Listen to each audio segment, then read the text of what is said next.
Da Rede Alesp conversa agora com o juiz Iberê de Castro Dias, juiz assessor da presidência do Tribunal de Justiça de São Paulo. Ele nos fala sobre o funcionamento do tribunal nesse período de pandemia.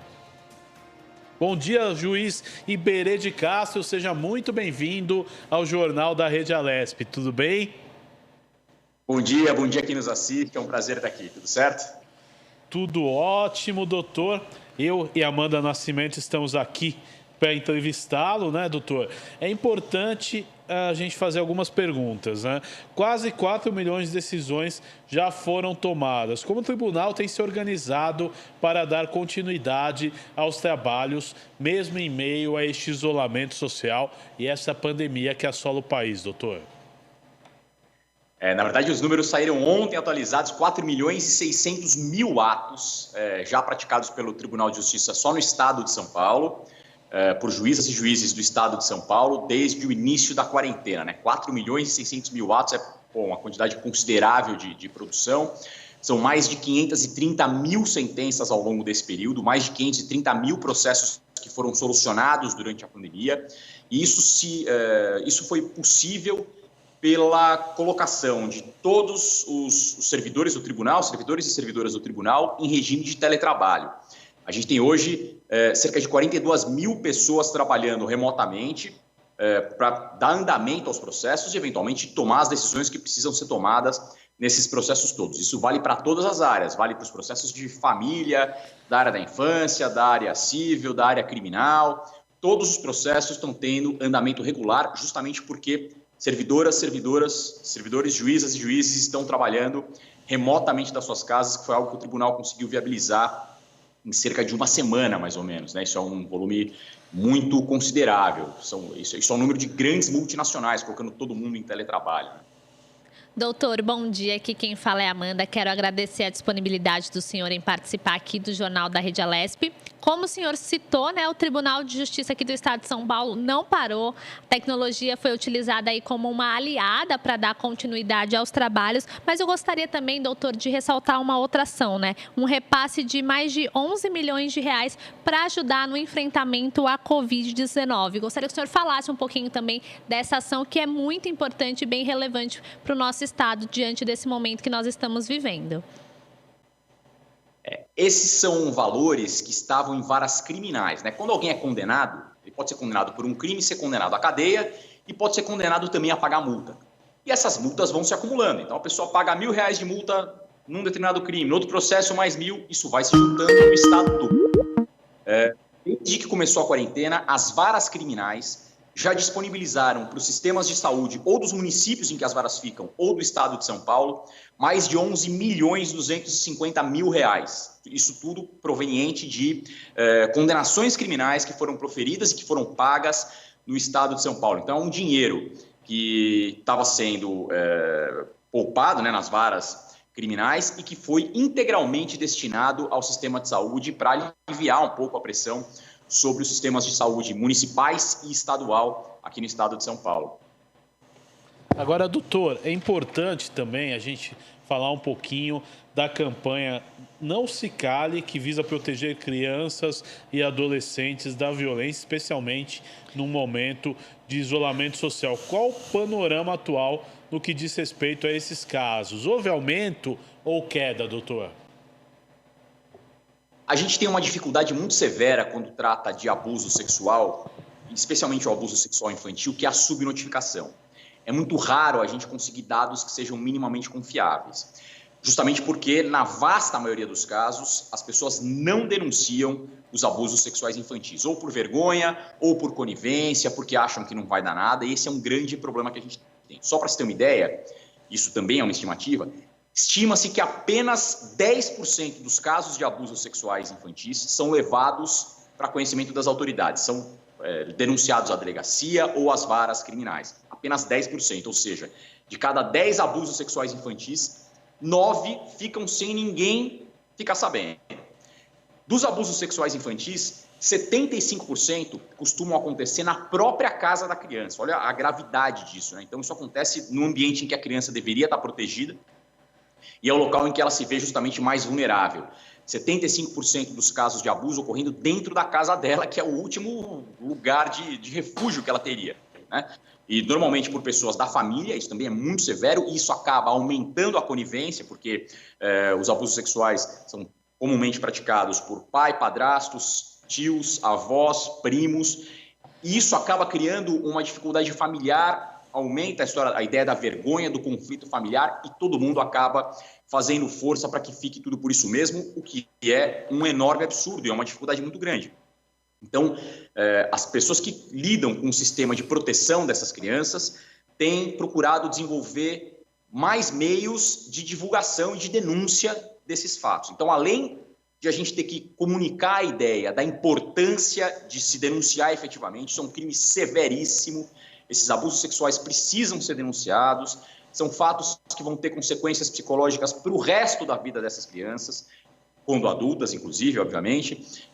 Então, o que a gente tem feito, e todo o sistema de proteção da infância, é buscar ampliar a quantidade de portas de entrada dessas denúncias. Então, o Tribunal de Justiça de São Paulo, por exemplo, criou o projeto Carta de Mulheres, isso está no site do Tribunal de Justiça de São Paulo, isso vale também para abuso de violência doméstica, né? Então, as mulheres podem, por exemplo, naquele local, fazer menção a fatos que tenham ocorrido com ela, ainda que elas façam isso anonimamente, a gente vai procurar encaminhar esse caso para o local adequado. É perfeitamente possível fazer boletins de ocorrência, seja de caso de violência doméstica feminina, seja de caso de abuso sexual infantil, boletim de ocorrência pela internet, então a pessoa não precisa sair de casa para ir até a delegacia, e isso era uma outra dificuldade, porque ou a delegacia ficava muito distante da casa da pessoa, e ela não tinha, às vezes, nem dinheiro para ir, ou então a pessoa não tinha como sair de casa porque o agressor não permitia que ela saísse de casa. Então, hoje é possível, isso é bem importante, fazer esses boletins de ocorrência pela internet, BO virtual mesmo, e tem o mesmo efeito do BO feito na própria delegacia. E, além disso, tem os telefones de acesso, Disque 100, Disque 180, né? Que são vias de acesso também para a pessoa telefonar para locais em que ela vai ser respaldada e em que esses crimes de violência, abuso sexual infantil vão começar a ter procedimento para que sejam punidos ao final. Doutor, o senhor citou essa questão da violência contra a mulher, que também tem sido uma grande preocupação durante esse período de isolamento social. A gente sabe que algumas mulheres acabam convivendo com os agressores e nesse momento que a recomendação é para que as pessoas fiquem em casa, surge toda essa preocupação. Então, gostaria que o senhor falasse, né, quais são as medidas que podem ser tomadas diante de um caso de violência contra a mulher. O senhor citou que o Tribunal de Justiça continua trabalhando de forma remota, né? Os servidores estão engajados em dar continuidade aos trabalhos. Então, gostaria que o senhor falasse também um pouco dessa parte que é bem importante.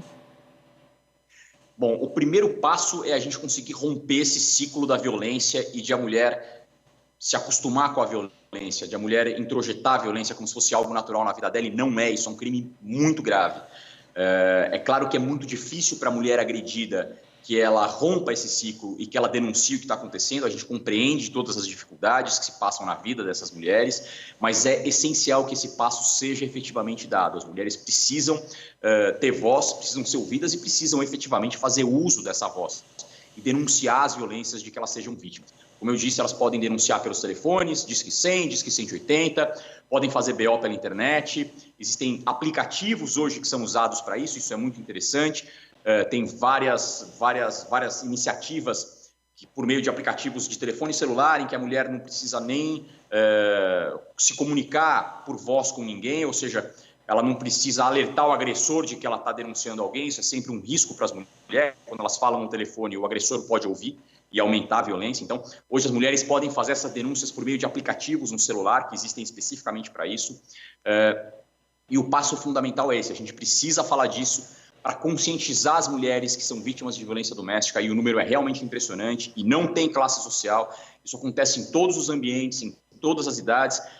Conscientizar essas mulheres da importância de elas virem a público e de delatarem efetivamente o que está acontecendo, de denunciarem efetivamente o agressor, para que seja possível começar o procedimento criminal e para que esse agressor seja punido ao final. Os agressores são, sim, punidos ao final. Inclusive, durante o procedimento, eles já podem ser obrigados a se distanciar das mulheres agredidas, por exemplo. E, ao final, eles podem podem ser presos, podem ir para a cadeia, além de pagar multa, prestar serviços à comunidade. e, sem dúvida nenhuma, manter o distanciamento, serem obrigados a manter o distanciamento das mulheres. Então, os meios, depois que a denúncia é feita, os meios de resolução dessa agressão são eficazes, acontecem. A mulher realmente percebe uma nítida diminuição na violência que ela vinha sofrendo daquele agressor, a partir do momento em que as autoridades entram nessa situação e tem como punir o agressor, a pessoa que vinha batendo na mulher ou então que vinha praticando o abuso sexual infantil também, né? São duas coisas que estão bem relacionadas ao período de quarentena, infelizmente. Agora, doutor, eu gostaria de fazer uma pergunta também relacionada ao que a gente conversou no início da entrevista. Você falou mais de 4 milhões de atendimentos, né, de decisões judiciais proferidas. Eu gostaria de saber, no meio desse período que passamos, qual que é o legado que esse período vai deixar ao Judiciário Paulista? É curioso, né? A história de fazer do limão uma limonada, né? A gente teve que tomar essas providências de uma hora para outra. A coisa escalou muito rapidamente, no meados de março, né? Final de março, e de repente todo mundo se viu obrigado a ficar em casa e sob risco de morte, né? E de transmitir a doença para outras pessoas. Então não havia outra providência a tomar que não fosse colocar todo mundo em casa. E a partir disso da pressão é que começam a surgir as soluções criativas e todo mundo pensar meios de resolver isso. Para o Poder Judiciário, certamente um legado fortíssimo que vai ficar é a história da informática e da possibilidade de todo mundo trabalhar em regime de teletrabalho. Isso é uma marca muito forte. Como eu disse, são mais de 42 mil pessoas trabalhando das suas casas no estado de São Paulo para o Poder Judiciário. Como você mencionou, são 4 milhões e 600 mil atos processuais, mais de 530 mil sentenças, ou seja, é uma produção regular. O trabalho que se faz em teletrabalho, em alguns locais até, foi mais produtivo do que o feito presencialmente. Então, acho que uma marca muito clara desse período de pandemia para o Poder Judiciário é a possibilidade do uso mais frequente e mais amplo da informática em benefício do jurisdicionado, fazendo com que os processos andem mais depressa, com que as soluções sejam mais velozes, com que o jurisdicionado, a pessoa que procura o Poder Judiciário, seja efetivamente atendida pelo Poder Judiciário, com que, em suma, o serviço judicial seja mais bem prestado, né? Eu acho que isso é uma marca que, felizmente, vai ficar desse período tão esquisito porque a gente está passando. Com certeza, doutor Iberê, eu acho que trouxe legado, sim, nessa questão, né, que talvez os juízes, né, e os membros aí do Tribunal de Justiça podem, né, implementar um dinamismo maior nessas decisões, né, doutor? Exatamente. Hoje, as pessoas precisam entender isso também. Por que funciona o teletrabalho? Porque hoje, praticamente 100% dos processos novos, mas mesmo aqueles que já tinham começado fisicamente, quando a pessoa ia lá e protocolava uma petição em papel, que imprimiu no computador, esses processos hoje todos se tornaram virtuais. A gente tem um número muito expressivo de processos que hoje andam num ambiente virtual. Então, a gente não tem mais aquele caderninho, processo físico ali para ficar levando de um lugar para outro. Esses processos, as petições todas, as provas que são colhidas, as perícias que são feitas, todas são armazenadas num ambiente virtual. Aqui todo mundo que trabalha no sistema judicial, juízas, juízes, advogadas e advogados, promotoras e promotores, todo mundo tem acesso. Então, basta que a pessoa tenha um computador em casa ou no seu ambiente de trabalho, de home office, para que ela consiga acessar todos os processos que ela precisa acessar e precise fazer de andamento. Então, a existência desses processos virtuais e o fato de o Estado de São Paulo estar bem avançado já quando a pandemia começou, o fato de o Poder Judiciário do Estado de São Paulo estar bem avançado na questão da digitalização dos processos e da implementação da tecnologia, nos propiciou, num momento de crise aguda como esse, tomar essas providências e manter regularmente o funcionamento do Poder Judiciário. Doutor Iberê, eu quero agradecer a sua participação no Jornal da Rede Alesp de hoje. Até uma próxima entrevista, uma próxima oportunidade que a gente possa trazer as informações do TJSP. Muito obrigado, viu, doutor? Muito obrigada, doutor. Eu que agradeço, é sempre um prazer. Espero que fiquemos todos bem, sãos, em casa e que isso passe logo. Tá certo, tá aí o doutor Iberê de Castro Dias, juiz e assessor da presidência do TJ São Paulo, né, Amanda?